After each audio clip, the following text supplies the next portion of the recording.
Se nós evoluíssemos apenas através do espírito, por que nós estaríamos encarnados? Por que nós estaríamos na matéria? O próprio corpo é a matéria. Então, a prosperidade na matéria está conectada com o dinheiro. E o dinheiro é uma vibração de luz. A partir do momento em que nós tratamos com respeito e equilíbrio. Portanto, prosperidade na vida encarnada é simples. Eu vejo assim que muitas explicações são muito simples. A gente está encarnado, o meu corpo é de matéria, eu estou na Terra para experimentar. E como experimentar a liberdade sem ter liberdade financeira? Até porque uma das leis muito poderosas da situação de quem está encarnado é a lei do dinheiro. Todas as pessoas que eu tive conflito nessa existência, depois que eu comecei a trabalhar mais com terapia de ancoragem, eu abri o campo. Adivinha? A gente já tinha se engalfinhado em outra vida. Eu disse, mas é óbvio. Aí depois disso eu pensei, não, de agora em diante, então, se deu problema, vou lá, vou abrir o campo, vou tratar, vou limpar, porque tem coisa aí. Aí o que acontece? Nós já vivemos tantas vidas e passamos por tantas pessoas. Só nessa existência, por quantas pessoas tu acha que tu já passou? E só nessa existência, Samuel, por quantas pessoas tu acha que teve algum atrito? Aí tu pega todas essas pessoas só dessa vida. Na próxima vida, não, vou resolver os atritos desta vida aqui de 2026 e tal. Essa encarnação. Mas quantas encarnações a gente já teve? Um pensamento que eu tenha uma negatividade, que eu lance em forma de pensamento para uma pessoa, já pode se transformar numa magia. Intencionar o sono é incrível. Quando eu não quero fazer trabalho astral e estou um pouco mais cansada e estou precisando receber as minhas curas, eu deixo bem decretado. Eu não vou fazer trabalho astral. O meu corpo vai relaxar profundamente e vou para as câmeras de cura para realizar essas curas que eu estou precisando.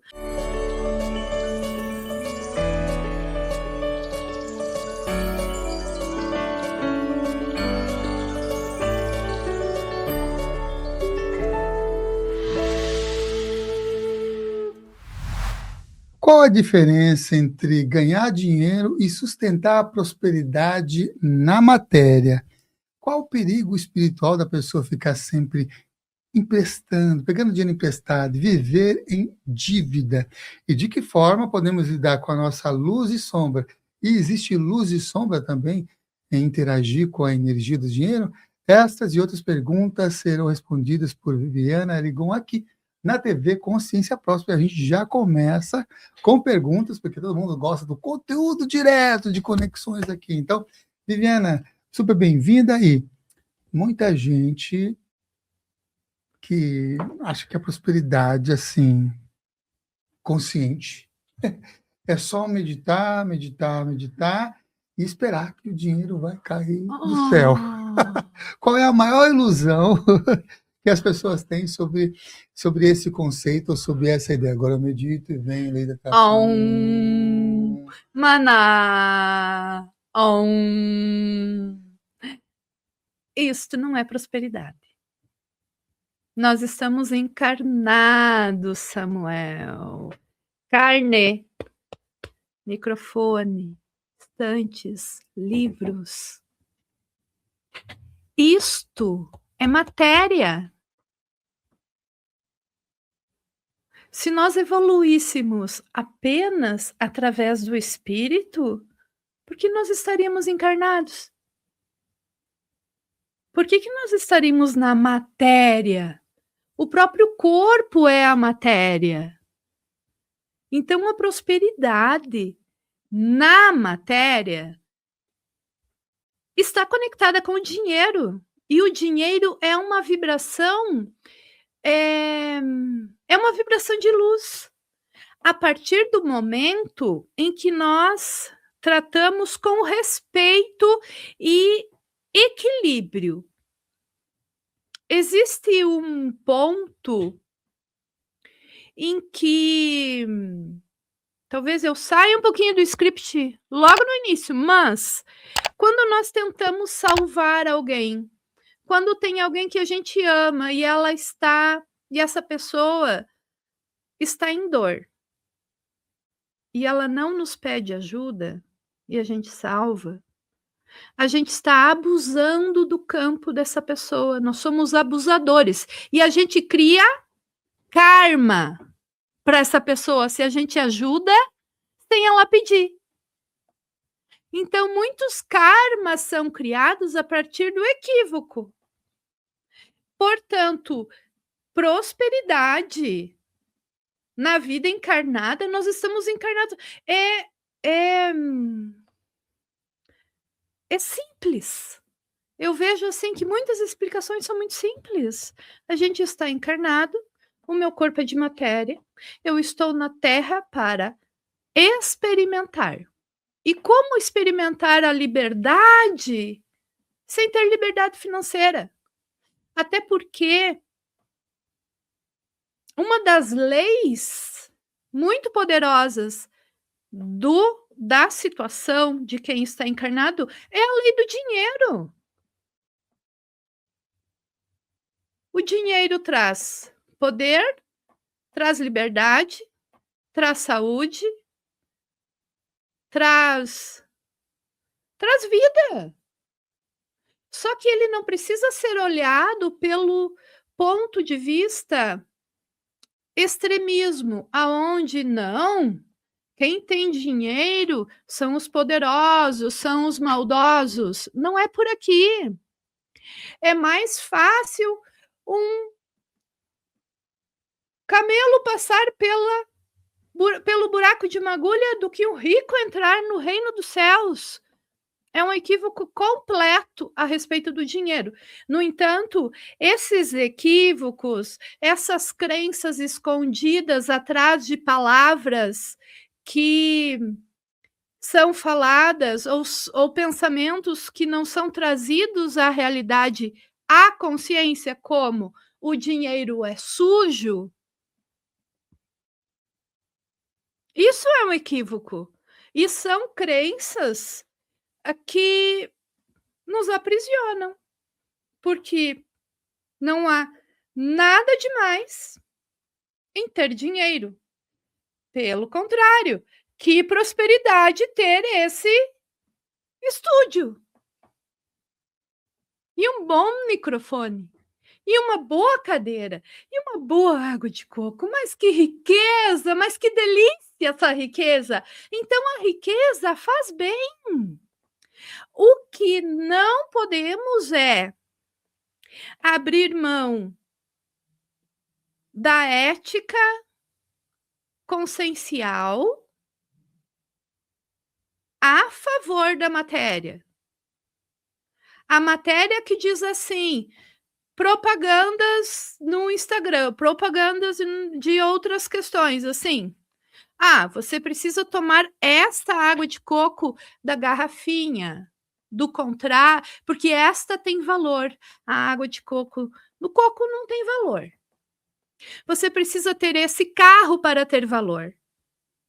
Do contrário, você não tem valor. Você precisa ter esse dinheiro, vestir esta marca de roupa, usar esta ametista linda para você ter valor. Do contrário, tu não tem valor. Porque senão você é um ser inferior. Esta é a prosperidade equivocada. É a prosperidade da terceira dimensão. A prosperidade consciente, ela traz para o ser humano o valor do ser, a liberdade de ter, possuir, sem se limitar ao valor da matéria. Porque a matéria está disponível. O ser humano tem o direito de ser próspero e ter dinheiro. A questão é que às vezes a gente tem que... Eu tenho situações em que eu trato clientes e eu começo pedindo que eles falem a palavra dinheiro. Tem pessoas que não conseguem falar a palavra dinheiro. É como se isso fosse proibido ter dinheiro. O que não podemos é trocar a eliminar o valor do ser em função do dinheiro. Isso eu não concordo. Agora, somente manter o valor do ser, e não aceitar o dinheiro, eu também não concordo. Porque nós estamos encarnados na matéria e faz parte da nossa experiência ser próspero.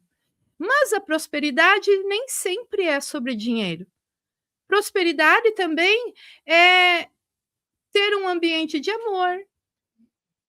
Prosperidade é sentir-se rico, rico do seu ser, rico da sua alma, rico da sua presença. Ai, que delícia se sentir rico. Eu, por muito tempo, eu não consegui me sentir rica. Eu não consegui olhar para o meu cabelo. Eu não consegui olhar para a minha imagem no espelho e ver uma mulher bonita, rica, rica de si, rica de vida, rica de esperança. Quando a gente está doente, a gente não tem esperança. E isso não é prosperidade. Nessa perspectiva, então, a pobreza seria uma espécie de doença?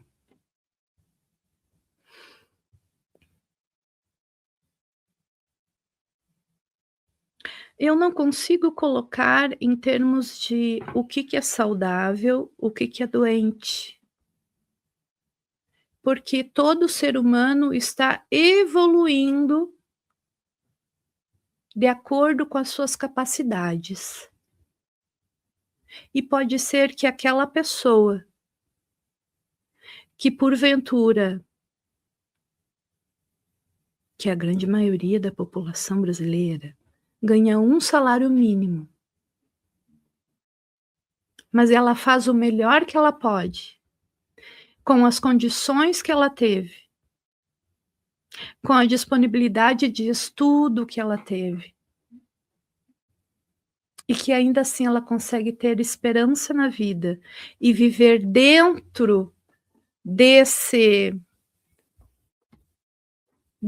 limitação, porque é uma limitação.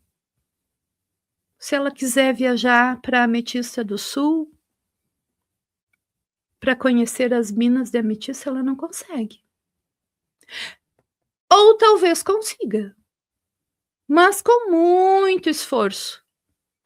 Por quê? Porque é o que ela consegue.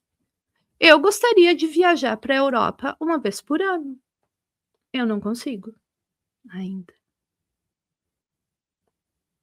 Eu estou doente por causa disso? Eu acho que não. Eu acho que as minhas dores, a minha doença, elas são outras. Só que tem uma questão também, sem querer ser abstrata, talvez já desviando um pouquinho do assunto. Tudo aquilo que eu não sei que existe, não existe. Isso vale para os nossos nós emocionais. Então, uma pessoa que vive dentro da sua limitação de um salário mínimo por mês, talvez ela nem saiba que existe a Ametista do Sul com as minas, as maiores minas de ametista do mundo. Então não faz falta para ela a Ametista do Sul. Talvez não faça falta para ela voltar para Itália. E daí não dói. E mesmo assim, ela pode viver uma vida próspera, de amor, de respeito, de amizade. No entanto, nós sabemos que a saúde custa dinheiro. Terapia custa dinheiro. E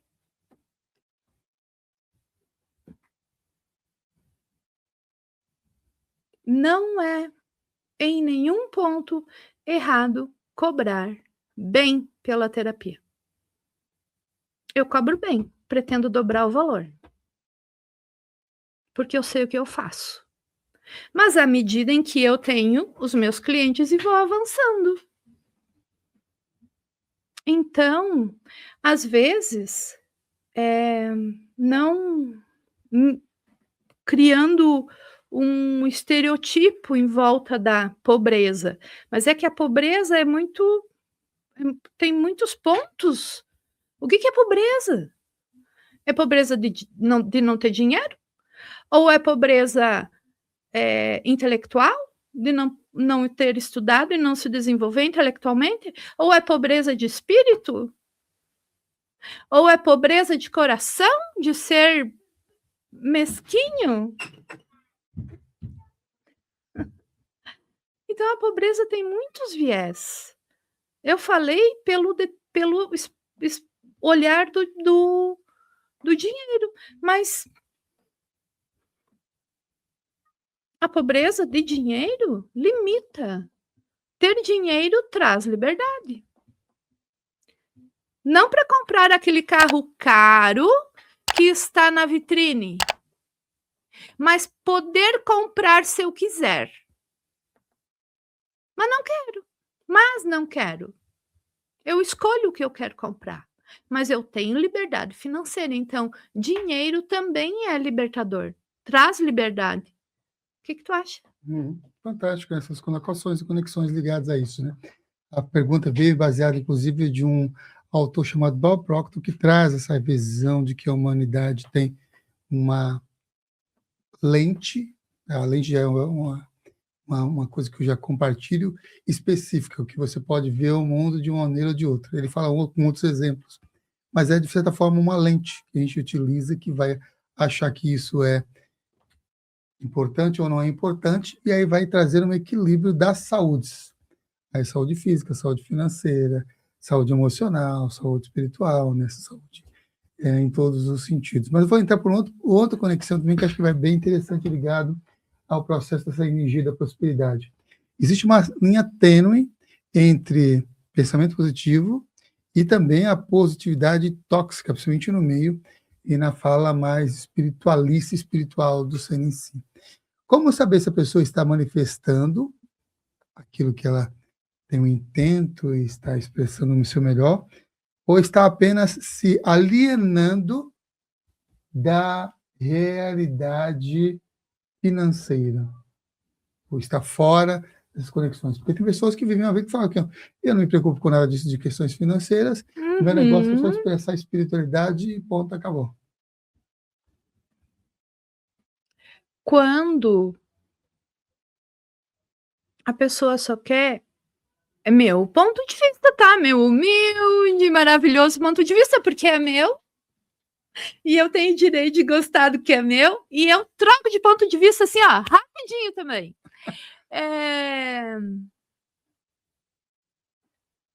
Houve um tempo em que eu estava em dor.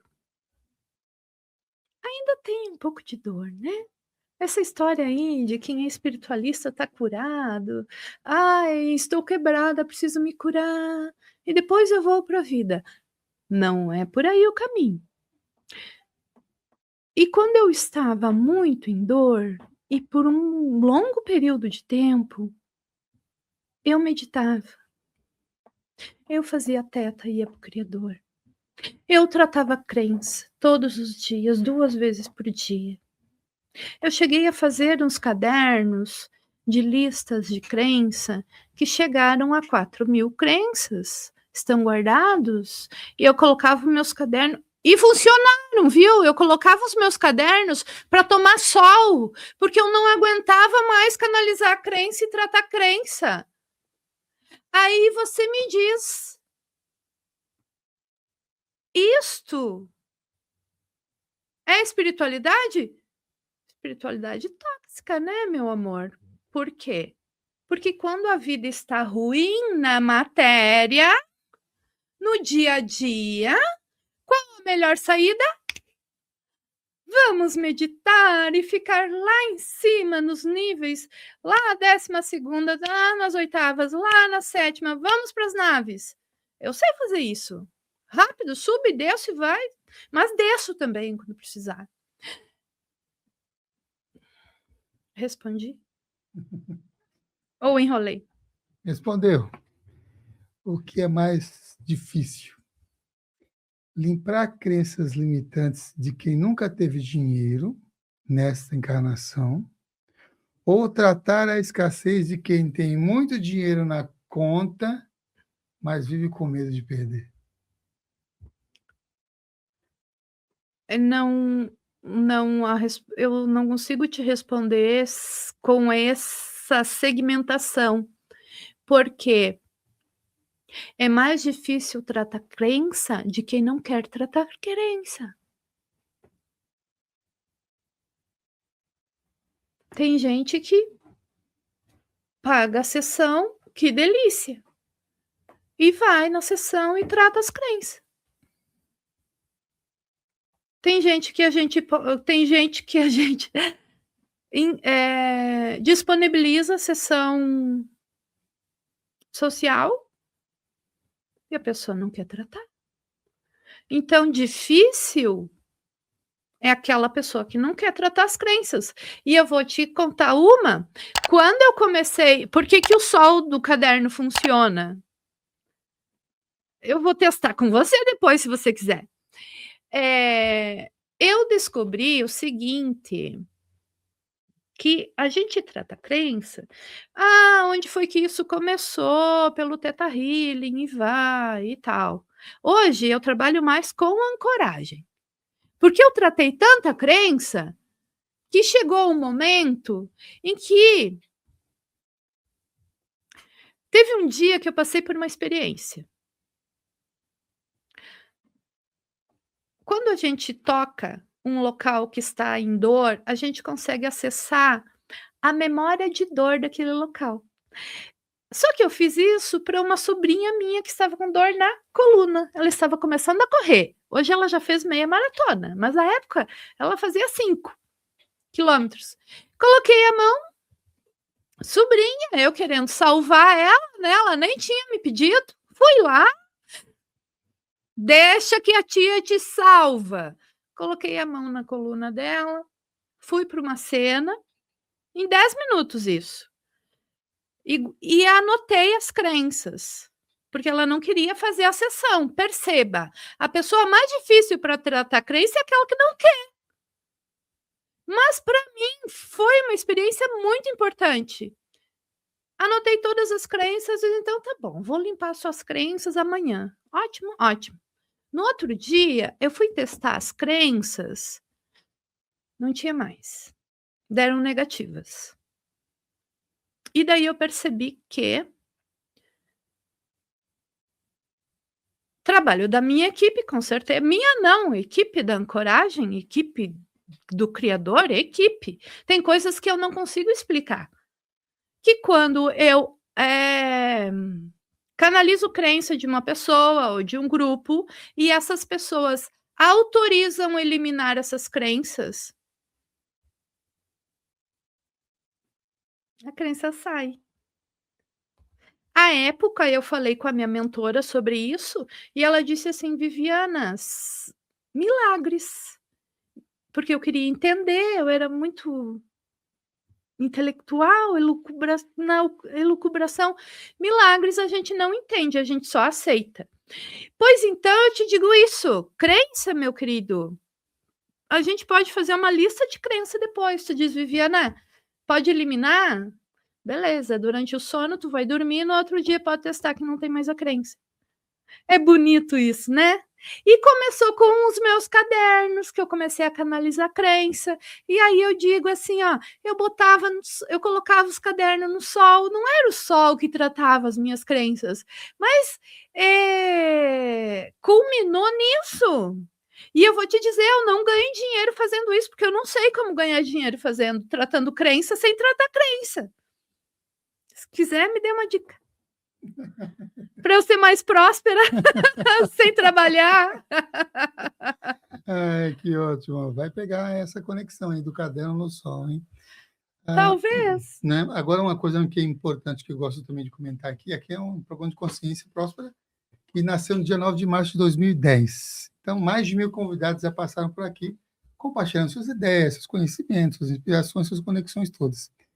E a gente já realizou, alguns anos atrás, também experiências ligadas a fora do corpo, né? Uhum. Em que você vai lá e compartilha com essas mudanças e essas transformações. Eu mesmo tenho experiências ligadas à questão de libertações de crenças ligadas ao meu pai, que Ah, ocorreu que fora do legal. corpo. Ótimo. E aí eu tive uma catarse quando eu encaixei de volta no corpo, porque eu não conseguia parar de chorar com a catarse do que eu compreendi, que eu entendi fora do corpo. E aí Sim. coisas se manifestaram em relação a isso. Então, esse período que nós deixamos o corpo se curar e o período que nosso espírito está numa outra dimensão também é uma grande um grande aliado para que as mudanças aconteçam, porque a gente às vezes fica brigando no dia a dia, no cotidiano, para manter o nosso jeito, a versão de ser, Não. enquanto que a gente pode se libertar com essas possibilidades num processo meditativo, numa experiência fora do corpo, né? Ou às vezes numa caminhada. Com o sono, intencionar o sono é incrível. Quando eu não quero fazer trabalho astral e estou um pouco mais cansada e estou precisando receber as minhas curas, eu deixo bem decretado. Eu não vou fazer trabalho astral. O meu corpo vai relaxar profundamente e vou para as câmeras de cura para realizar essas curas que eu estou precisando. Ou então, assim, eu preciso que eu receba em sonho um entendimento sobre isso e eu quero acordar de manhã e me lembrar. Porque muitas pessoas dizem, ai, eu sonhei isso, o que que tu acha? Olha, pode ser uma fantasia da tua cabeça, pode ser uma crença, pode ser Freud, pode ser uma experiência que tu teve nas paralelas, pode ser uma mensagem, pode ser muita coisa. Então, quando tu queres receber uma mensagem, você pede. Agora, não pediu nada e sonhou alguma coisa, isso é muito amplo. Não existe um direcionamento para a explicação do que foi sonhado. Embora sempre seja no inconsciente, né? Ou não, se for nas paralelas, eu não tenho como dizer, foi no inconsciente, foram nas paralelas, foram vidas passadas, ou foi só um pesadelo porque tu comeu muito queijo na hora de dormir, antes de dormir. É por aí? Vou falar em vidas passadas. O que é que são esses contratos que as pessoas fazem de outras existências e que trazem para o momento presente e que se torna um momento de honrar, inclusive se sente culpada se, por exemplo, voto de pobreza de outra vida que traz para essa. Uau! Contratos. Eu creio que existem contratos que são feitos com outras entidades, com religiões, contratos de amor eterno. Se casa para sempre, para todas as vidas, tu vai ficar casada no amor e na tristeza, na riqueza e na pobreza. Aí a pessoa volta para essa vida, tenta se relacionar, não dá certo, e sempre tem aquela pessoa com quem ela precisa, que não consegue se desligar. Na alegria e na tristeza. E ela não consegue ir adiante, se relacionar e ter uma relação saudável. Por quê? Porque teve um contrato de casamento no passado. Isso é o suficiente para ter confusão na vida dela. E, na realidade, nossa, que confusão que nos trazem esses contratos de outras vidas. Então, Samuel, como eu disse no início, aquilo que eu não sei que existe, não existe. Mas não significa que não existe. Eu não sei, por exemplo, uma vez uma pessoa muito espiritualizada me trouxe assim, que não conseguia se relacionar, e sempre que ela fazia as meditações de relacionamento, vinha alguém de cavalo em direção a ela. Sabe quem era? Jesus Cristo. Ela tinha contrato com Jesus Cristo, e ela não conseguia se relacionar, ou contrato com Deus. Tá casada com Deus. Uma pessoa que foi freira em vidas passadas se casou com Deus. Eu fui freira em vidas passadas. Aos 4 anos eu olhava para as freiras e achava linda. Eu queria ser freira. Ainda bem que minha mãe não me mandou para o convento. E eu tinha contrato de que eu estava casada com Deus. E não era dessa vida. Então tem os contratos, nem sempre são de votos de pobreza. Porém, uma freira não faz voto de pobreza? Ou seja, se eu tinha contrato e eu era freira, fui freira em outras vidas, eu tinha contrato de pobreza, voto de pobreza. Mas não só a pobreza material. O convento era a reclusão completa. Então, uma pessoa que que foi freira, como que se eu tivesse votos ainda, como que eu iria me expor se as freiras faziam votos de silêncio? Como eu iria me expor para ganhar dinheiro, para ser próspera, para levar, para me colocar, ser ferramenta de cura? Porque a minha missão é desatar nós emocionais escondidos. Mas como que eu vou fazer esse trabalho se em pleno 2026, se eu preciso ficar reclusa? Eu vou fazer isso aonde? Meditando no meu quarto? No Rio Grande do Sul, tchê? Sem me movimentar pelo mundo, sem levar a minha palavra? Não é nem a minha, porque quando eu canalizo, depois eu nem lembro o que eu falei. Então, assim, um contrato,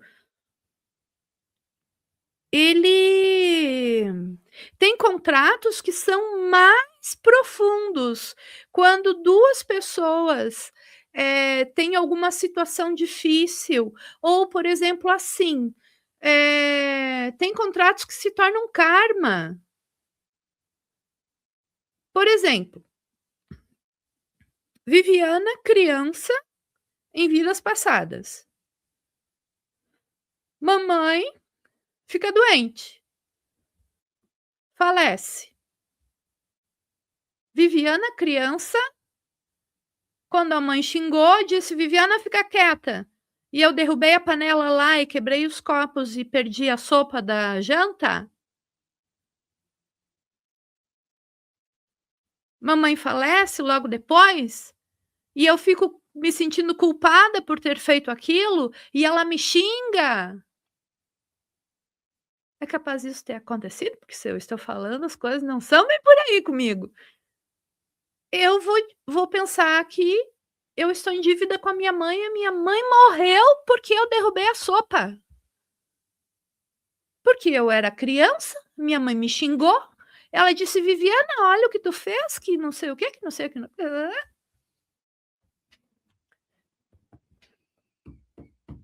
Acho que estou em dívida com a minha mãe. E eu fico em karma com ela. Aí nessa vida eu nasço com a mesma mãe, ou eu nasço irmã dessa pessoa, ou eu nem nasço na mesma família, mas em algum momento eu cruzo por essa pessoa.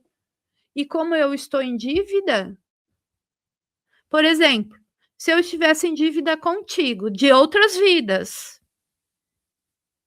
eu cruzei o teu caminho, eu ia estar em dívida.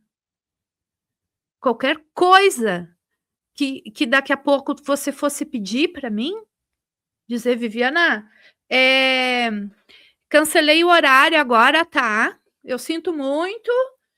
Tu volta, pega teu Uber, vai lá pro Limão de novo. Tu volta amanhã de manhã, antes do congresso, mas esteja aqui no horário, porque não sei o que, não sei o que, não sei o que. Impositor, me maltratando, cancelando em cima do horário. Mas se eu estou em dívida contigo, eu vou dizer sim. Amanhã eu tô aqui, deixa comigo. Muito obrigada por me dar uma oportunidade. E você, como tu sabe que eu estou em dívida contigo, tu vai ser tirano. E isso também é um contrato. Um contrato de submissão, um contrato de ser inferior, um contrato, às vezes, de escravidão. É muito comum encontrar pessoas com contratos de escravidão. E com a terapia de ancoragem, eu comecei a fazer uma coisa que é muito legal com as minhas clientes e que está dando certo. Porque no início, no início não, eu não fazia isso porque eu achava não, não é bem assim para que isso aconteça. Mas tem aí uns 2 meses, eu levo elas até o Conselho Kármico no braço leste da plataforma Estrela Azul, que é da terapia de ancoragem, que está na 7ª dimensão. E lá elas fazem limpeza de votos e contratos, de ganchos, a gente faz divórcio energético, e tem sido muito potente. Porque a primeira vez que eu fui no conselho kármico, meu Deus, gente, onde eu fui, vocês não têm noção. Peguei o meu livro da vida, queimei um monte de coisa lá, foi incrível. E daí eu consigo levar as minhas clientes para lá. Mas, por favor, é uma delícia. É muito gostoso fazer isso, é muito bom. Qual a função, então, do conselho kármico? E se a pessoa vai reencarnar, por exemplo, lá no Sul, ou vai reencarnar em São Paulo, ou vai reencarnar com aquelas parentes específicos, e que aqueles parentes específicos, mamãe, papai, tio, tia, vovó, vovô, turminha toda de professores, tem uma mentalidade de escassez e ela vem com a intenção de falar de prosperidade. Qual é a relação do conselho kármico em relação àquela pessoa que vai reencarnar? E se ela escolhe onde ela vai reencarnar e com quem vai reencarnar? A gente tem... antes de encarnar, a gente tem a opção de aceitar ou não o desígnio, né? A missão. A minha missão é desatar nós emocionais escondidos. Só que eu vou falar de mim porque é mais fácil, tá? Mas assim, cada um desdobra para o seu eu e para a sua própria vida. É que a tua pergunta, eu gosto das tuas perguntas, viu? São as perguntas boas de falar, de conversar. Não é só o beabá, é boa, são boas. E, inclusive, eu escrevi assim, num determinado momento para eu falar na palestra de domingo, vou palestrar domingo. De que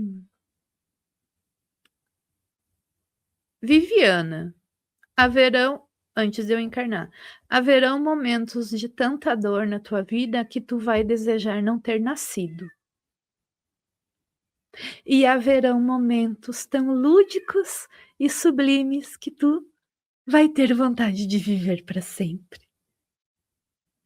Então, eu muitas vezes, dentro da minha dor, eu questionei o que eu fiz para aceitar essa encarnação. Às vezes existem encarnações compulsórias. A minha não foi. Mas eu me questionei muitas vezes. Porque eu vim com muitos... Eu nasci no Sul. Na minha família, porque eu tinha uma lista de contratos com todos eles, aonde eu tinha dívidas kármicas com um, aonde o outro dos meus irmãos tinha dívidas kármicas comigo. E a gente misturou, coloca todos eles lá, esse milhares de vidas, tu pega uma determinada. Seleciona algumas pessoas, coloca dentro de uma bolsa, como se fosse um balaio de gatos, com todo o respeito, com todo o amor para os gatos, que eu amo o gato, minha Vitória linda, que eu tenho um gato, e nasce. Aí tu briga com meia dúzia, se alia com um ou dois, e não sabe por quê. Ou seja, que bom que nós estamos nesse processo planetário, aonde existem tantas tecnologias, tantas formas terapêuticas, tantas canalizações novas, aonde a gente pode romper com esses contratos, porque salve-se quem puder, meus amores, mas se depender de mim, eu vou organizar essa história toda e tchau e benção. Ou tu acha que eu quero nascer de novo cheio de contratos? Às vezes a gente nasce entre amigos e inimigos. Aí depois tu não sabe por que um irmão briga com o outro. Mas é óbvio, nasceram juntos porque precisam equilibrar as contas. Que contas? Dívidas kármicas é uma mentira. Não tem que ter dívida kármica coisa nenhuma. Vai no conselho kármico, misericórdia, corte os laços. E o conselho kármico libera em uma sessão. Talvez algumas coisas eles não liberem. Eu já tive situações onde a pessoa queria fazer divórcio energético, eles não permitiram. Eles só permitiram cortar laços. Mas grande parte dos nossos conflitos podem ser resolvidos, sim. E tem outra. Logo que eu aprendi que eu poderia abrir o campo de relação com as pessoas, todas as pessoas que eu tive conflito nessa existência, depois que eu comecei a trabalhar mais com terapia de ancoragem, eu abri o campo. Adivinha? A gente já tinha se engalfinhado em outra vida. Eu disse, mas é óbvio. Aí depois disso eu pensei, não, de agora em diante, então, se deu problema, vou lá, vou abrir o campo, vou tratar, vou limpar. Porque tem coisa aí. Aí o que acontece? Nós já vivemos tantas vidas e passamos por tantas pessoas. Só nessa existência, por quantas pessoas tu acha que tu já passou? E só nessa existência, Samuel, por quantas pessoas tu acha que teve algum atrito? Aí tu pega todas essas pessoas só dessa vida. E na próxima vida, não, vou resolver os atritos desta vida aqui de 2026 e tal, essa encarnação. Mas quantas encarnações a gente já teve? E quantas pessoas, em todas as encarnações, em todas elas, nós tivemos atrito e contratos e brigas? Pega as bruxas. Eu fui queimada já. Só que tem o seguinte, não é porque eu fui queimada lá que eu não era bruxa. Só que bruxa, quem tem capacidade psíquica nesta vida, eu posso usar a minha capacidade psíquica para o bem ou para o mal. Um pensamento que eu tenha uma negatividade que eu lance em forma de pensamento para uma pessoa, já pode se transformar numa magia. Então, magia não é só fazer matar bicho e fazer amarração e voodoo. A inveja se transforma em magia. O pensamento negativo se transforma em magia contra alguém. E pior ainda, às vezes se transforma em magia contra a gente mesmo. Por que eu falei isso? Porque na grande maioria das vezes, quando eu atendo as clientes ou quando eu abro o meu campo, eu percebi que teve magia que eu fiz contra outras pessoas. Então, quando a gente abre o campo de alguém para fazer limpeza de magia, que são mais de 15 tipos, com a terapia de ancoragem, tem muita magia que foi a pessoa que fez. E eu faço questão de dizer, ó, tem 15, tem 8 sacrifícios sacrifício animal aqui de magia. Todas de vidas passadas. Mas tem 3 que quem fez foi tu. E tu fez contra o teu marido, que tu tá aí achando que tu tá brigando com ele e que ele não tem razão. Foi tu que fez. Ninguém que é espiritualista já não atuou em algum momento do lado escuro da força. Eu não posso dizer 100%. Só que as pessoas resolviam muita coisa com magia em vidas passadas. Então, às vezes, a gente trabalhava com magia por dinheiro. Só que aquelas magias feitas no passado, ou a gente fez, ou a gente foi pago para fazer contra alguém, continuam atuando no nosso campo até hoje. Aí a pessoa começa a receber magia, a conversar com pessoas que fazem magia, a receber literalmente magia mesmo dessa vida. E ela acha que veio do nada. Não veio do nada. A energia da magia está no campo. Então a gente tem que limpar isto. E as equipes da terapia de ancoragem vão lá e fazem todo esse trabalho. O que tu acha disso, Samuel? Eu acho que é interessante essa perspectiva e também vou incrementar com um combo de perguntas. Joga.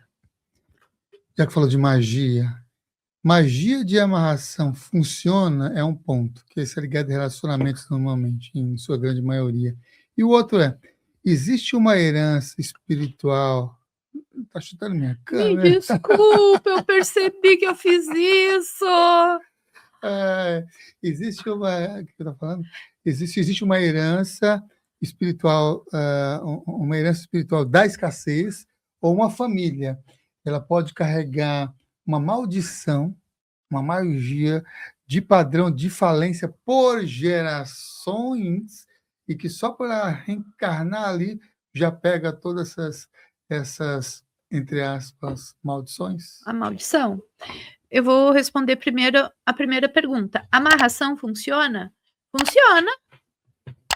Magia funciona? Funciona. Mas funciona, eu vou cuidar aqui para não bater. Funciona até que ponto? É muito comum magia de amarração, tá? Ela funciona até que ponto?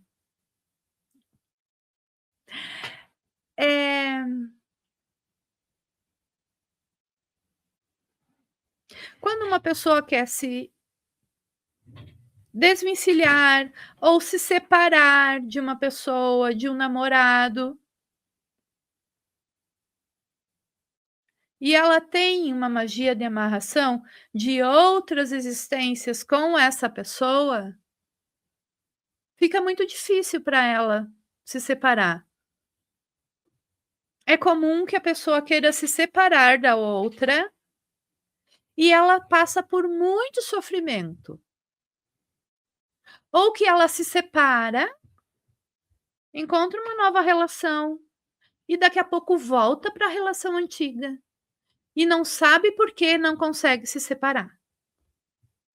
E pode ser magia de amarração desta vida, ou pode ser de vidas passadas e que ela nem sabe que tem. E daí ela não consegue se desvencilhar do antigo namorado, por exemplo.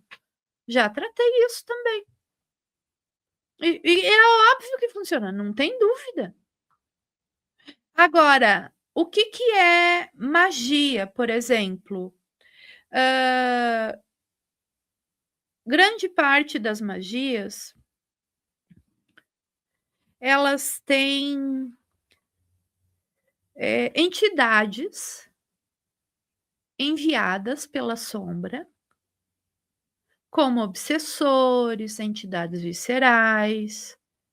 Quando você quer, por exemplo, se tu tem uma magia recebida numa outra vida, que a pessoa ficou brava contigo e que tu iria morrer de fome, que tu iria ter escassez, que tu iria para sarjeta.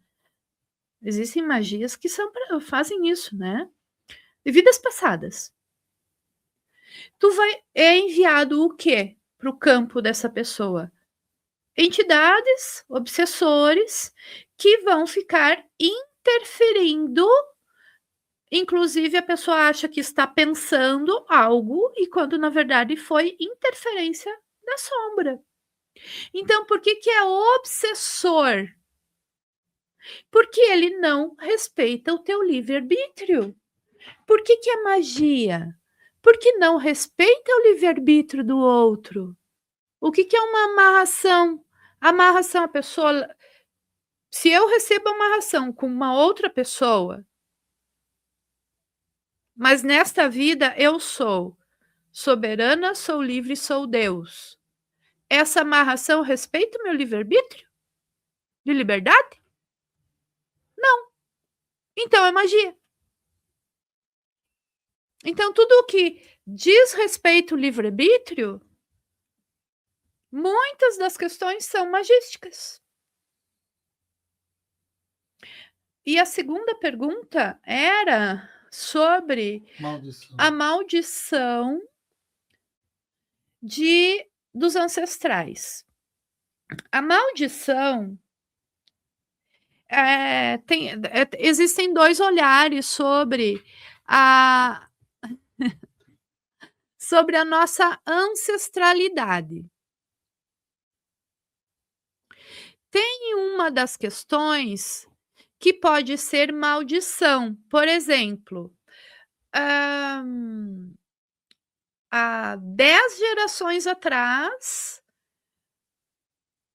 uma ancestral minha jogou uma maldição na família para os homens de que eles iriam falir os negócios, que eles iriam ficar pobres. E que somente, aliás, normalmente a maldição é o contrário, tá? As maldições, tem maldições que são assim, somente os filhos, isso é um dado real, tá? Não vou dizer de quem é. Somente os filhos fortes vão prosperar. Os filhos que não, os homens, os filhos que forem mais suscetíveis, que forem mais sensíveis e tal, esses não prosperam. Só prosperam aqueles que forem muito firmes e muito fortes. E isso pode ter sido lançado pelo pensamento de um patriarca. E foi lançado, mas como ele pensou isso ao longo do desenvolvimento da sua família, dos filhos, ele instigou mais os filhos fortes a prosperarem, ele deu mais herança para esses filhos fortes, e aqueles filhos que não eram tão fracos, como se fossem aquela ninhada de cachorrinhos, que às vezes a gente tem os menorzinhos mais fortes, os filhos que não eram tão fortes, ele não... na ação do dia a dia, esse pai não fez com que aqueles filhos prosperassem. Então, esse pai, em ações, gerou uma maldição na família. E que pode se desdobrar de gerações e muitas gerações. Mas tem um outro viés da questão da prosperidade, que é a seguinte: às vezes, a mesma situação 10 gerações atrás, um desses filhos mais fracos faliu. E quando ele faliu, Esposa se matou.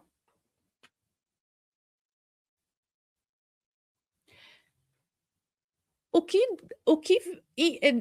que desce na cadeia não é uma maldição, mas é um desdobramento, é uma dor do suicídio em função do filho do marido que se matou. E desce, essa dor desce na cadeia. E às vezes as mulheres ou os homens sofrem essa dor, mas não do suicídio, de quererem se suicidar, mas a dor da perda, a tristeza, uma depressão. E a origem foi uma falência e um suicídio. Então tem 2 viés: a maldição e o desdobrar da dor. São 2 coisas diferentes. Respondi? Fiquei pensando aqui em relação às mulheres, e nesse caso que você trouxe aí de uma vida passada.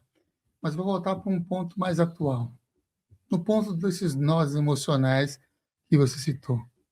Como é que ela pode lidar com esse receio de ganhar mais do seu companheiro e em detrimento de sentir que ele pode estar se percebendo pequeno, ou que como se fosse castrá-lo, ou que possa até gerar um divórcio. O parceiro dela está nessa situação assim, relacionada a essas questões de financeiras, de ganhar mais financeiramente.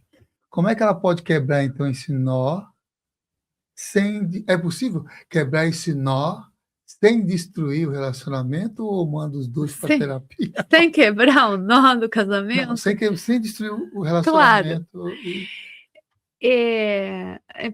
Eu sugiro assim, ó, vão para terapia, mas normalmente é uma pessoa do casal que vai para terapia, tá?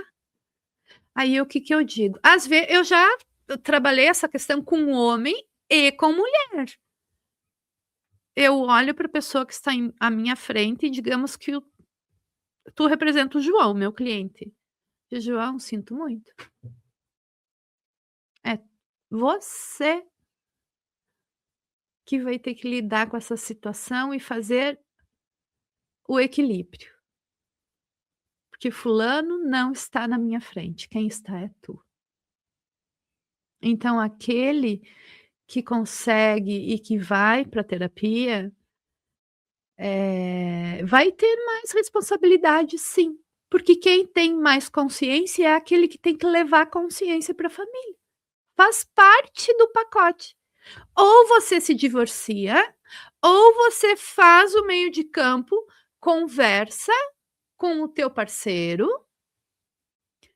com respeito, mas trazendo questões da realidade, sem fugir da realidade. A realidade é uma só. Se a mulher vai ganhar, está ganhando. Primeiro, que se ela já está ganhando mais que o marido já sabe que ela ganha mais. Se ela já está no papel de general e já está castrando o maridão, e depois reclama que quer o maridão, né? Mas ela não tem problema ganhar mais, mas se ela usa de um grande poder de não, na minha casa quem manda sou eu organizo tudo, se eu quero colocar um quadro na parede, se eu peço para ele, ele leva 15 dias, 30 dias, eu vou lá, pego a furadeira e coloco o parafuso e coloco o quadro. Não tem essa comigo. Ah, é? Não tem essa comigo? Essa mulher não dá espaço pro homem dela ser homem e fazer a parte dele. Aí, não, mas vamos ser flexíveis. Como assim? É o homem que precisa colocar o quadro. O homem tem que ser homem, a mulher tem que ser feminina, sim. É necessário que cada um assuma o seu papel dentro de um relacionamento. Se quer equilíbrio. Agora, se a mulher é general, não se casou ainda, e quer um homem que seja homem, dá uma baixada na bola. Não dá para ter dois general dentro de casa. Aí é o seguinte, eu falo isso de um lugar de conhecimento. Porque eu já usei, hoje eu assumo essa minha força, esse falar alto, essa terapeuta que não fala manso, porque eu não sei falar mansinho, bonitinho, inhuinho. Eu talvez saiba, mas eu tenho que me esforçar. Não é minha natureza. Mas eu venho de um lugar aonde eu tinha 4 irmãos mais velhos, homens, família patriarcal, italiana, do interior, eu a bonitinha, princesinha.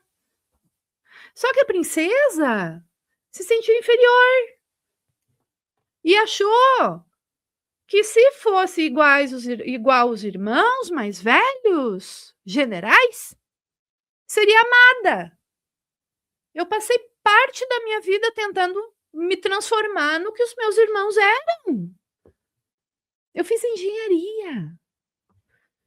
A primeira obra que eu trabalhei tinha 24 andares. Eu não sorri por 10 anos.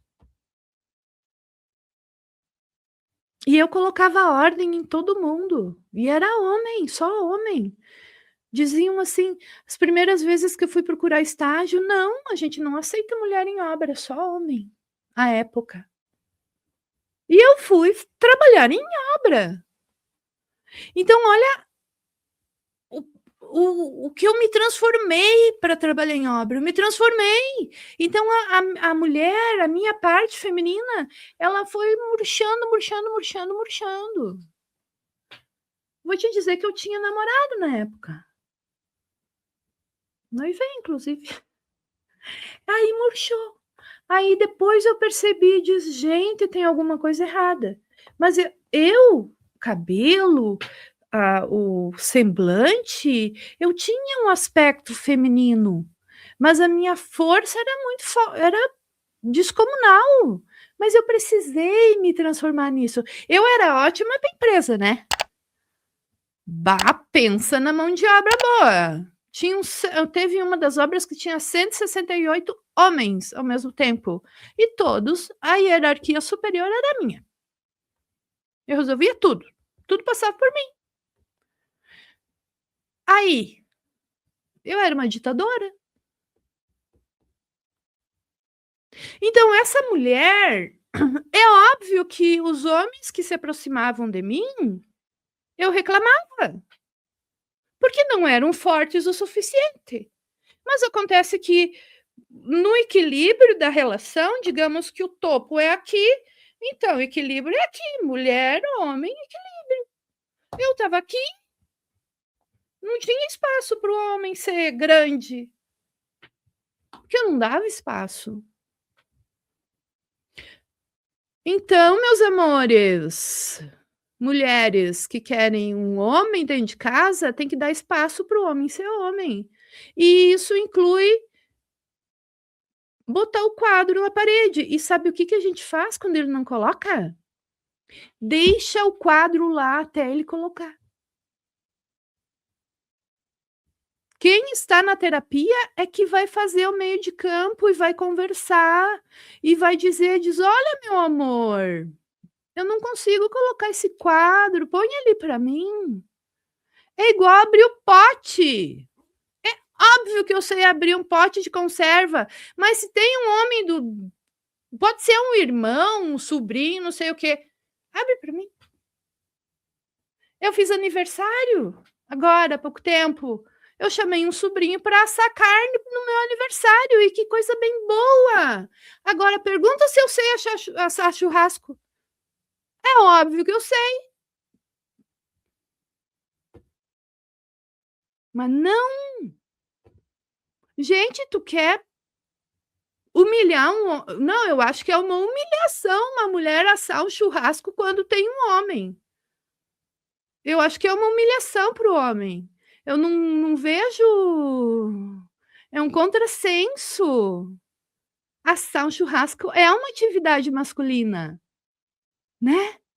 O cara fica lá assando, bate a carne, serve na mesa.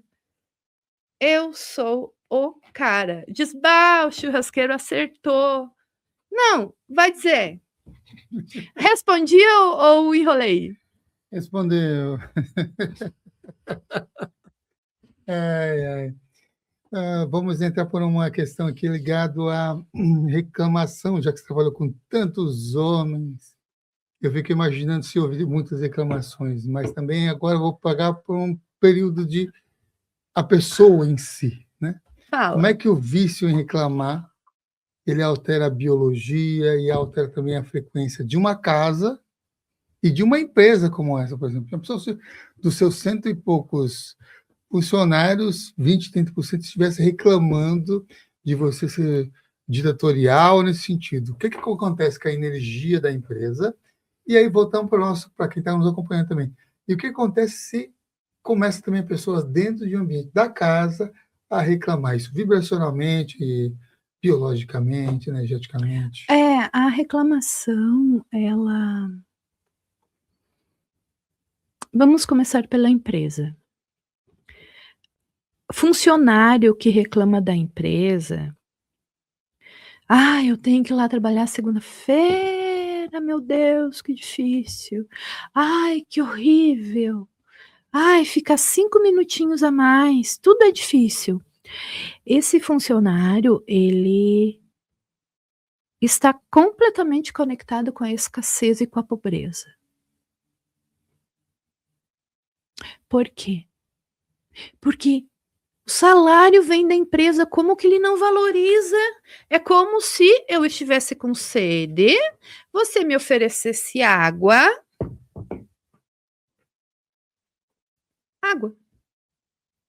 e eu com sede, eu tomo da água,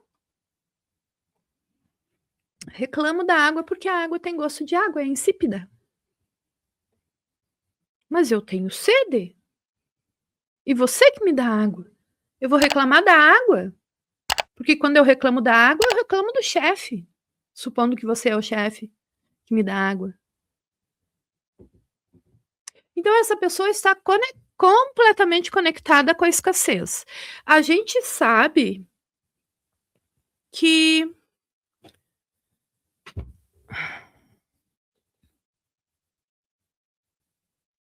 o que a gente pensa interfere no que a gente sente. Então, se eu penso o tempo todo que, eu não gosto de mim mesma, cancela, cancela, cancela. Eu penso que eu sou feia, cancela, cancela, cancela. Não sou feia nada.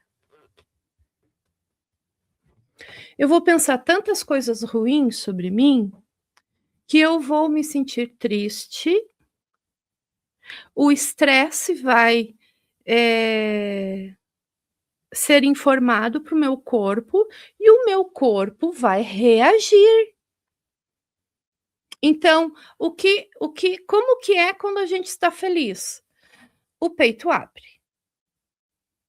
Como que a gente, olha um gatinho, se ele está com medo, ele arrepia o pelinho ou se ele está submisso, ele se encolhe. Se eu vou ser atacada, por exemplo, eu vou me encolher, eu vou fazer assim, então eu vou me encolher. Então o corpo reage. Essa é a forma, externa do corpo reagir, mas as mesmas substâncias são liberadas para o nosso organismo quando eu estou triste.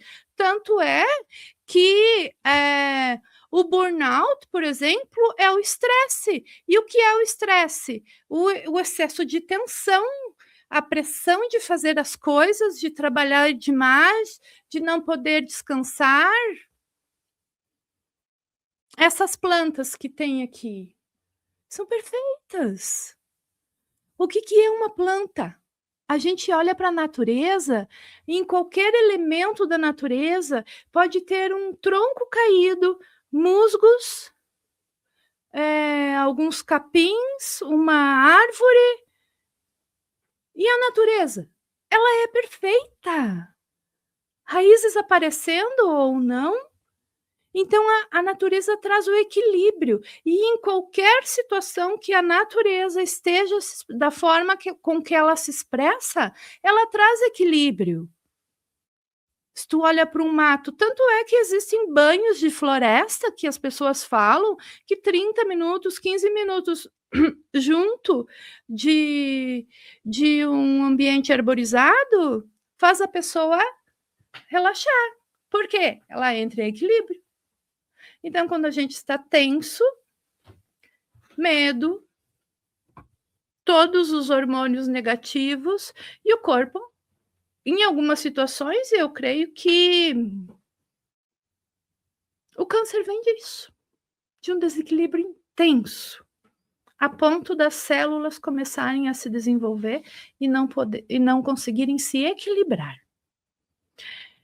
Deixa eu pensar se eu respondi tudo o que você perguntou. Respondi? A outra pessoa citou o exemplo da empresa e foi também paralelo com as energias na biologia fisiológica de cada uma das pessoas. E eu vou encaixar uma outra aqui, conexão que tem tudo a ver com o que você está falando, já que o tema também é prosperidade. Claro. O que energeticamente acontece, então, nesse invisível, quando nós pagamos uma conta reclamando, pagamos uma conta com dor no coração, que está pagando aquilo. E a diferença dessa atitude de pagar com dor no coração, para alegria, reclamando, para você pagar com gratidão, porque você tem um valor. Ótima a tua pergunta. Tu sabe que eu gosto de pagar a conta. Só quem paga a conta é quem tem dinheiro.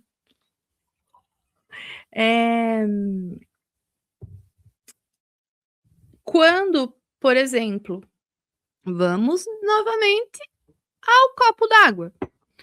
Se esse copo d'água custa $10 e você me vende e eu te pago, eu estou sendo canal de abundância para você.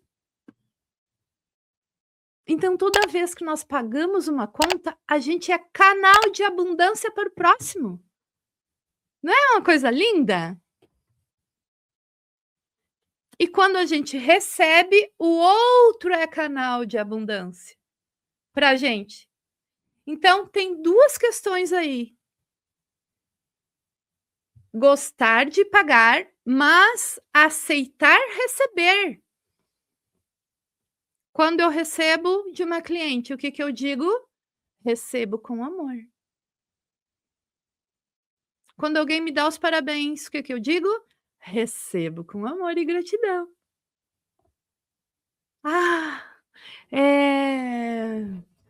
Sei lá, meu aniversário. Eu ganhei outra ametista, só que não era essa. Recebo, mas que coisa boa ganhar presente. Aí, então, o receber e o pagar está muito próximo, porque quem não gosta de pagar não sabe receber também. E quando a pessoa aprende a receber, ela aprende a pagar. As duas coisas estão conectadas. E o ser humano, às vezes, assim, não é treinado a receber. Vai ganhar um presente? Não, mas não precisava. Mas que história é essa? Que história é essa? Não, minha filha, mas não precisava. Minha mãe às vezes fala isso. No Dia das Mães, levei para ela. Não, mas não precisava. Tá, então quer me dar de volta? Não, eu falo com um jeitinho, né? Mas sempre que eu escuto não precisava, eu pergunto, tu quer me dar de volta? Posso levar de volta? Eu disse, precisava sim. E comprei um para ti e comprei um para mim. Por quê? Porque a gente tem que se dar presentes. Quando eu comprei para Tati, comprei para Carla, diferente desse. Mas o mais bonito era meu. mais bonitão, meu, mas que história é essa? Como que eu vou dar algo que eu não tenho? E por que que eu não posso escolher o melhor para mim? Ah, é egoísmo? Ah, não, mas tem que ser humilde. Sério? Humildade não é isso. Humildade é tratar o outro de igual para igual, é não inferiorizar o outro, é não me achar melhor do que o outro. Agora, me amar e me elogiar, isso é outra coisa que é um pouco, não é trazido à discussão, que é a gente poder gostar, não é gostar da gente. É poder olhar para mim e dizer: "Eu sou inteligente sim, eu gosto de ser inteligente, e eu sou bonita, e eu isso, e eu aquilo". É como se isso fosse proibido. Aí: "Não, mas eu tenho que me amar". "Ah tá, eu tenho que me amar, mas na hora que eu quero me elogiar, eu não posso, porque daí eu não sou humilde". Mas por favor, humildade então, eu tenho que dizer que eu não sou inteligente, que eu sou feia? Aí eu sou humilde. Tem uma confusão aí. E isso é prosperidade. Uma pessoa que se acha feia vai colocar a sua linda face no Instagram para ter clientes, sendo que é uma das formas, como os clientes chegam até a gente? Uma pessoa que não se acha inteligente vai querer falar sobre o seu trabalho? E isso é prosperidade. Então, o meu olhar sobre prosperidade, Samuel, é assim, ó. Qualquer coisa que a gente vai, converse em qualquer assunto, se tem desequilíbrio, vai trazer escassez. Se não tem reconhecimento, vai trazer escassez. Só que às vezes o equilíbrio não é falado, tem coisas que não são faladas, que não são trazidas. E isso é algo que eu percebo, porque por muito tempo a minha autoestima foi assim, ó, tadinha da minha autoestima, eu tinha que procurar para ver se eu achava. E daí agora, como eu comecei a ter, eu disse: "Não, mas olha que legal isso, que legal isso, que legal isso". Eu não posso dizer isso, porque é feio dizer isso, ao menos na minha família era feio, né. A gente não pode se autoelogiar, né, que é proibido, né. Eu não sei como é que é isso, hein. Não, você é quem está me entrevistando, mas eu gostaria muito de falar com alguém sobre isso. É sério. Eu ainda não falei com ninguém sobre isso, não achei ninguém para conversar sobre isso. Me escrevam, quem quer conversar sobre isso, por favor. Ai, que ótimo. A gente precisa fazer as 3 perguntas que eu prometi no início do programa e até agora não fiz nenhuma das 3. Tá. Fomos por outro caminho, por outros conteúdos que eu espero que vocês estejam gostando, hein. Fique com a gente aí e curta realmente para trazer esses conhecimentos, essas conexões todas. E as 3 perguntas lá do início do programa da abertura, a primeira foi: qual a diferença entre ganhar dinheiro e sustentar a prosperidade na matéria? Então vamos primeiro a essa.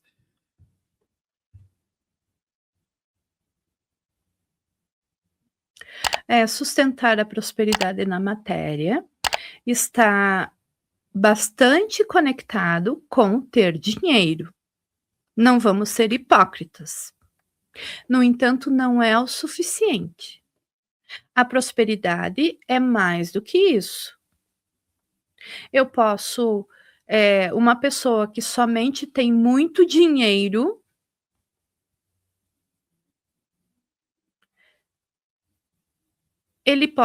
ela pode ter prosperidade financeira e só. Agora, a prosperidade como um todo também está em relação à saúde, à família, à forma de se relacionar com o trabalho. com as relações como um todo. É possível ter muito dinheiro e só ter prosperidade financeira. Agora, prosperidade na matéria, se tu não tem dinheiro, tu não é próspero. Prosperidade na matéria, tu precisa da prosperidade na família, com os amigos, com saúde e do dinheiro. Se faltar o dinheiro, não tem prosperidade. É isso. E a segunda, lá do início do programa, é qual é o perigo espiritual daquela pessoa que pega dinheiro emprestado e só vive em dívidas. Olha, já veio para mim, assim, muito forte que essa pessoa deve estar cheia de karma, né? Vive em dívidas, não prospera, essa pessoa com certeza não é próspera. E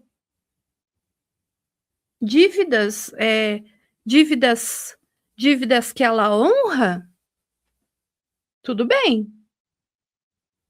Ela pega dinheiro, paga, mas pega mais dinheiro, paga. Ela honra, quando ela honra, ela é canal de abundância, mas quando ela pega dinheiro emprestado o tempo todo, ela está vampirizando alguém, tá?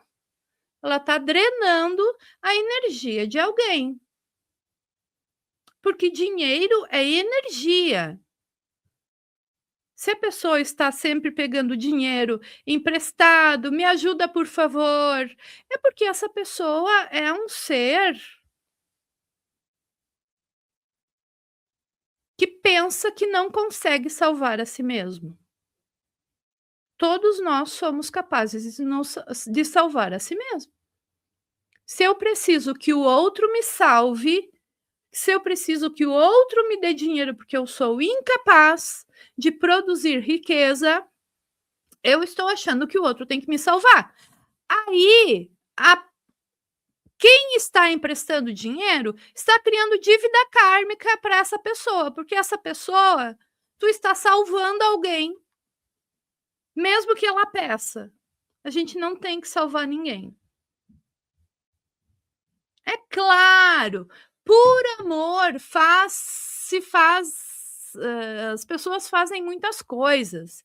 Mas uma coisa é assim, um momento pontual, uma dificuldade pontual. Outra coisa é um ciclo que nunca termina. Então, cria dívidas kármicas, espiritualmente essa pessoa não é próspera. Se ela não é próspera no com o dinheiro, ela não é próspera nas relações. Isso é outra coisa. Nós falamos em homem.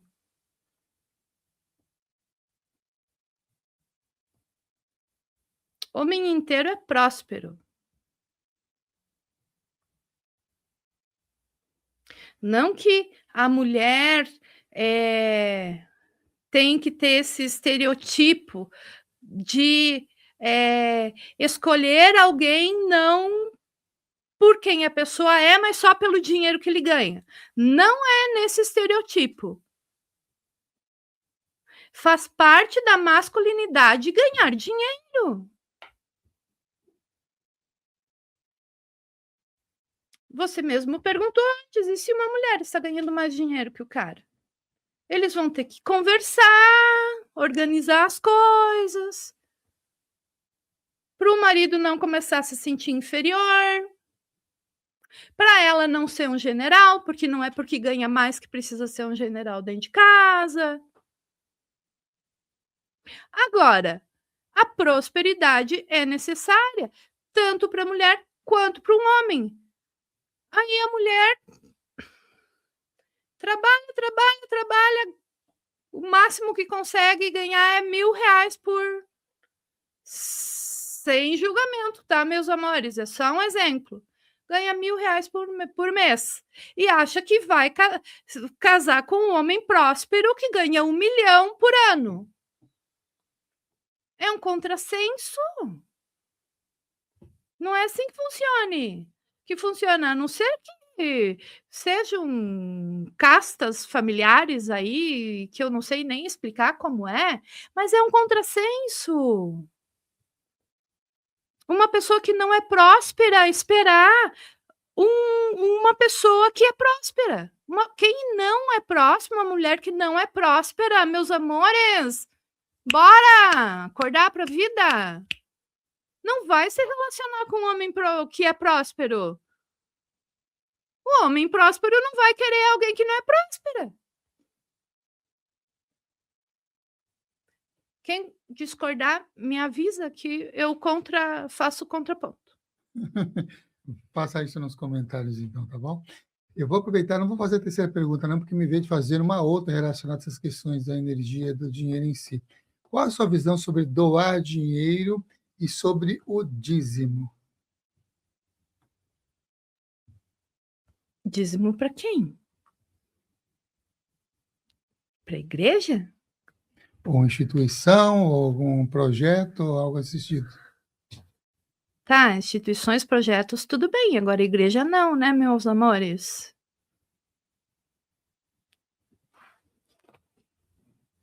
Tem coisa que eu não posso falar ao vivo e gravado, senão depois a minha família matriarca lá, toda católica, escuta.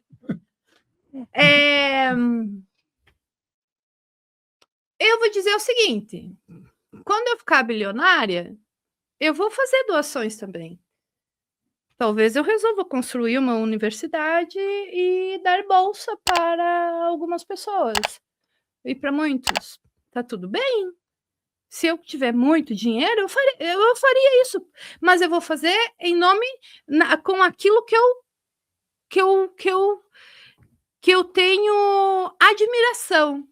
Então eu gosto da ciência, eu gosto da saúde. Eu creio que os jovens precisam estudar. Eu creio que seria lindo ter aulas de músicas, aulas de arte, aulas de teatro. E tá tudo bem. Agora, eu faria uma avaliação bem criteriosa da entrada das pessoas. Eu iria olhar a questão do currículo, mas eu também iria olhar a questão social.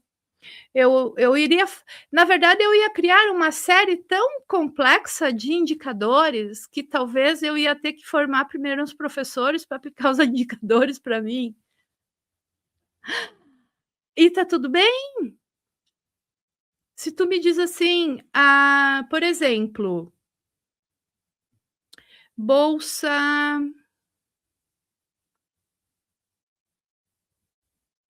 tem uma cota para os afrodescendentes, né? Eu acho que tem que ter. Mas eu também colocaria o seguinte: tem que ter. É igual um nó. Isso, ó, é igual um nó, tá?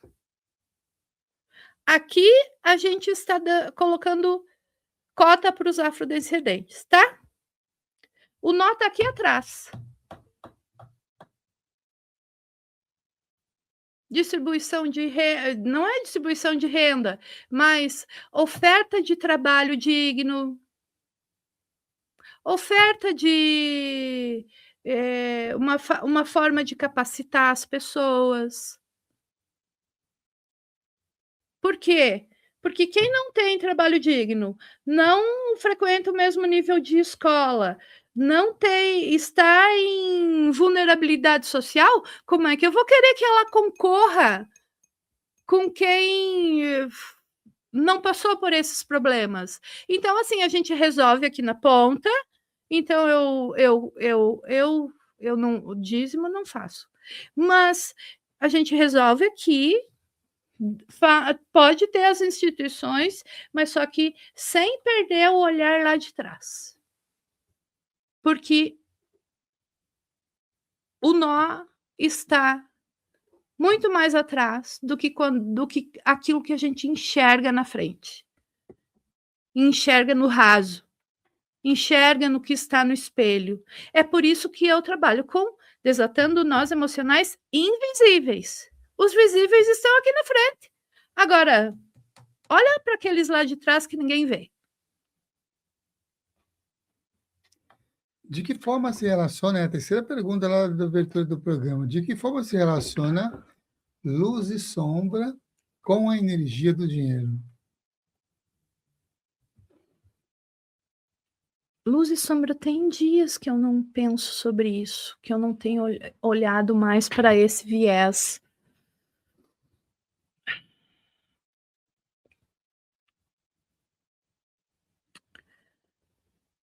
Tu teria que especificar o que é luz e sombra para mim, porque faz tempo que eu não olho para esse conceito. Então, vamos nós, em forma de pergunta, trazer isso. O que você entende de luz e sombra na sua vida, no seu dia a dia, no seu cotidiano? Se você tem uma visão junguiana, por exemplo, de sombra, que todo ser humano tem luz e sombra, e se esse lidar com a sombra, com a energia do dinheiro, também faz com que o dinheiro fique, em alguns casos, luz, em outros casos, sombra. Ah, entendi. Eu vou trazer a primeira sensação que eu tive é o seguinte: tem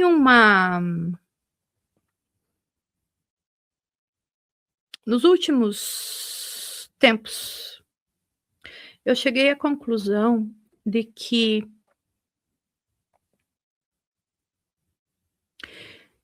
eu convivi e eu abracei tanto as minhas dores, as minhas sombras, os meus medos,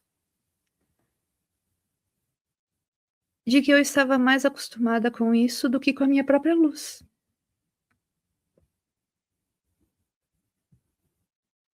Por quê? Porque medo,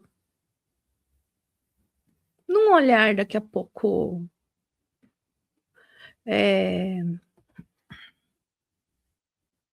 separatista, seria sombra. A minha dor seria a minha sombra? Pensar em suicídio é minha sombra? É que é difícil para mim trazer essa resposta para você, porque eu desconstruí tanto a dualidade. A gente está aqui na dualidade, né? Terceira dimensão. O que está certo, o que está errado? Isso está certo ou está errado? A Viviana tem que falar baixo ou pode falar alto? Ah, mas se ela falar alto, ela está errada? Ah, e se ela falar tô? Ah, mas ela é intelectualizada, tem mestrado. Como ela falou tô? Eu falei tô.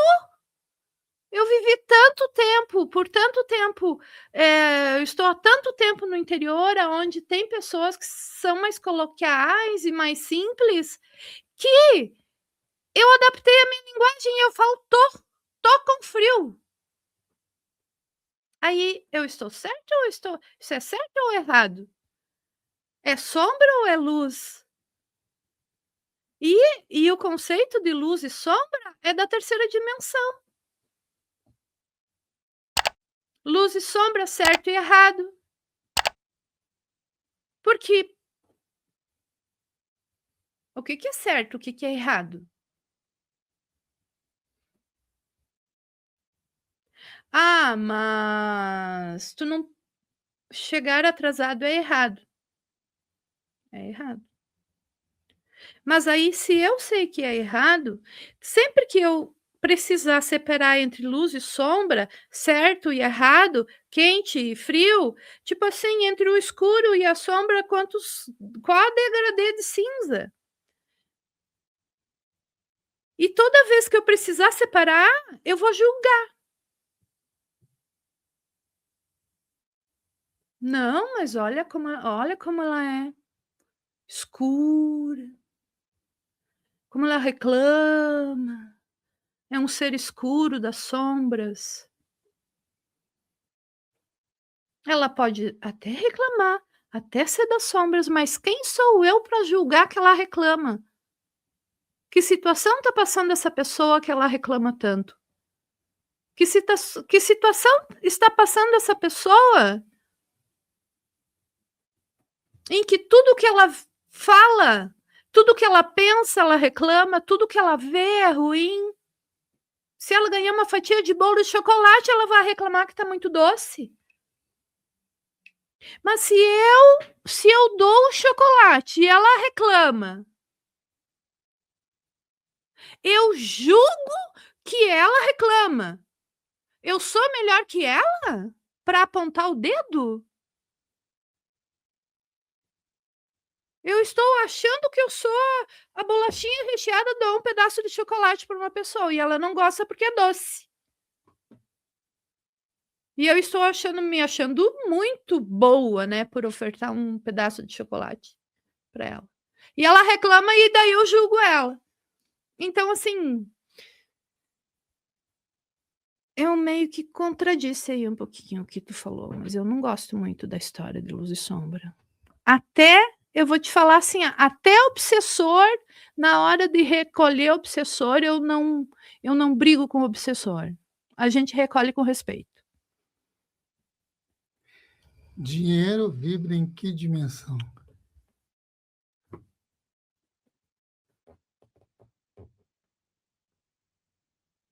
Ele existe aqui na terceira.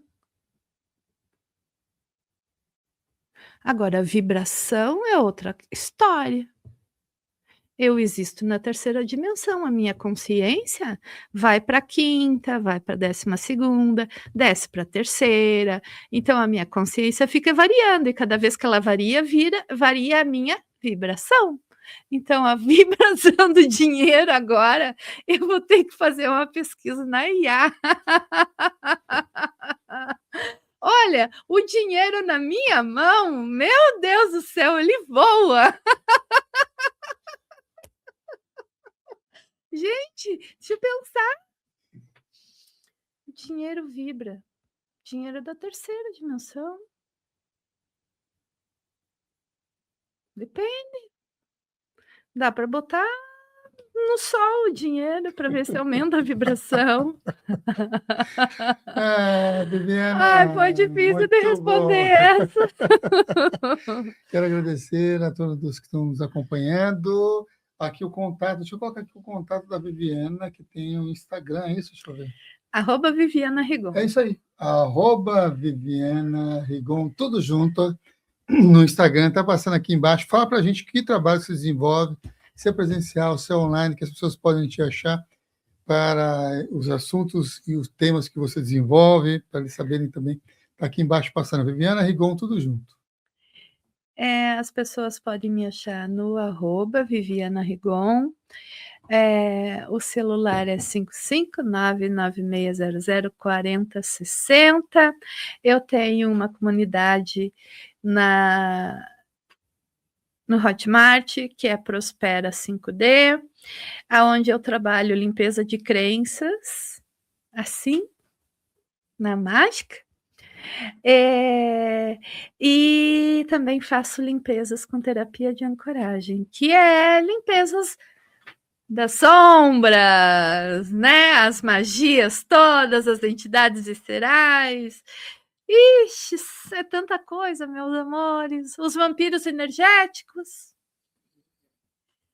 Maravilha. Então, vocês já sabem, está aqui passando na tela, Viviana Rigon, e também está na descrição deste vídeo, contato da nossa convidada de hoje. Está também um link para você adentrar no Clube Consciência, que é um grupo de WhatsApp gratuito, onde você recebe os avisos.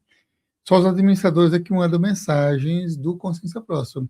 Vocês recebem aviso antecipadamente, vocês recebem também oportunidades de participar de sorteios, recebem também oportunidades de até participar de eventos que os facilitadores disponibilizam aqui para a comunidade que está no Clube Consciência. Então, vai lá, se inscreve e também se informe sobre o grupo de estudos e práticas espirituais que deu origem a esse programa de entrevista. O grupo de estudos e práticas espirituais é de 2008 e o programa é de 2010. Peço informações também sobre isso.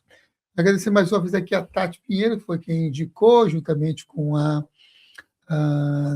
Annelise. A Annelise marcou para A mim. Annelise, que também fez essa ponte, essas conexões. A Gabriela também fez aí uma criação de tempo na minha agenda para fazer 5 entrevistas no dia de hoje.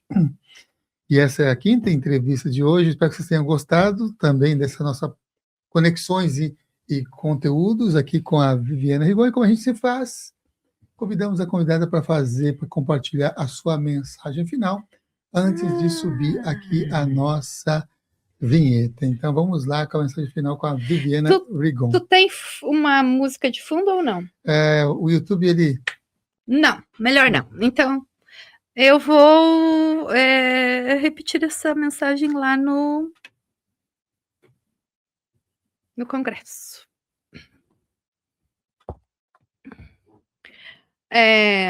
A minha mensagem é: eu sou a filha de uma linhagem de mulheres, de uma longa linhagem, que tiveram os seus nomes riscados da história. Mulheres que nasceram carregando o nome do pai e depois entregaram o próprio nome para carregar o nome de outro homem. E talvez à primeira vista isso pareça pequeno, talvez apenas costume, talvez alguém pense, mas era assim naquela época. Só que ninguém nunca nos ensinou a olhar para isso profundamente. Ninguém nunca nos ensinou a perceber o que acontece quando o nome de uma mulher desaparece a cada geração. Porque o sobrenome parece apenas uma palavra, mas ele também é a continuidade. Ele é o registro, ele é a permanência, é a forma como uma existência atravessa o tempo. A minha avó recebeu um sobrenome que já não vinha de uma mulher. Minha bisavó também não. E antes dela, outra mulher desapareceu debaixo do nome de um homem, que também herdou o nome de outro homem. Então, quando eu tento encontrar as mulheres antes de mim, eu encontro nomes masculinos me conduzindo o tempo inteiro. É como procurar mulheres num corredor onde as placas foram trocadas. É como tentar seguir pegadas que foram apagadas antes da próxima geração nascer. Porque o nome dos homens atravessaram os séculos, as mulheres permaneceram vividas. Elas ficaram nas fotografias sem legenda, nas receitas feitas da memória, de traços no rosto das filhas, no silêncio das casas. Mas não permaneceram nos nomes. E isso faz falta para mim, porque existe um nó da linhagem perdida. Um nó profundo em não conseguir encontrar as mulheres que fizeram você existir.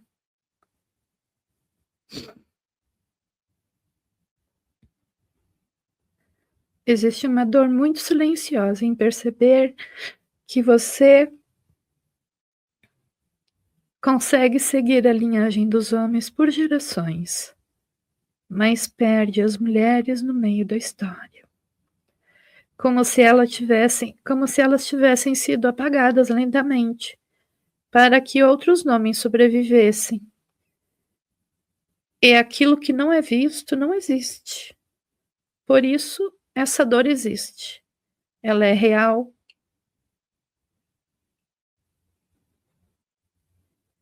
E eu pensei nisso, em frente a uma pia cheia de louça, porque às vezes eu travo tanto que não consigo organizar nem a minha própria cozinha. E foi ali, no meio da louça acumulada, que eu percebi uma coisa devastadora. Talvez eu não esteja cansada só de mim. Talvez exista um cansaço antigo atravessando as mulheres da minha linhagem.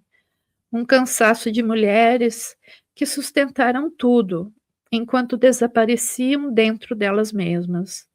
Mulheres que continuaram mesmo sem força, mesmo sem reconhecimento, mesmo sem serem vistas.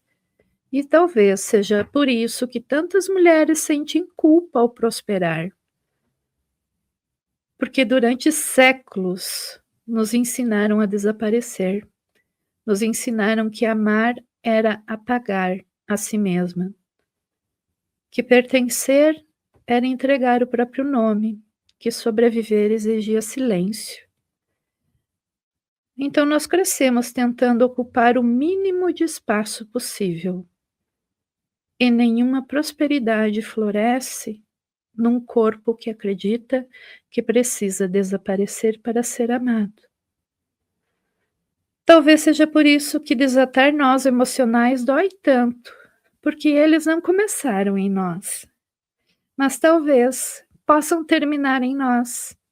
Talvez a prosperidade feminina comece no instante em que uma mulher consegue dizer: eu existo. Eu existo inteira, eu existo sem desaparecer. Eu existo sem abandonar a mim mesma. Talvez a prosperidade seja isso: poder permanecer, ocupar espaço, ser vista sem pedir desculpas. Eu sou a filha de uma linhagem de mulheres que tiveram seus nomes riscados da história, e talvez escrever isso seja uma forma de começar a escrevê-las de volta.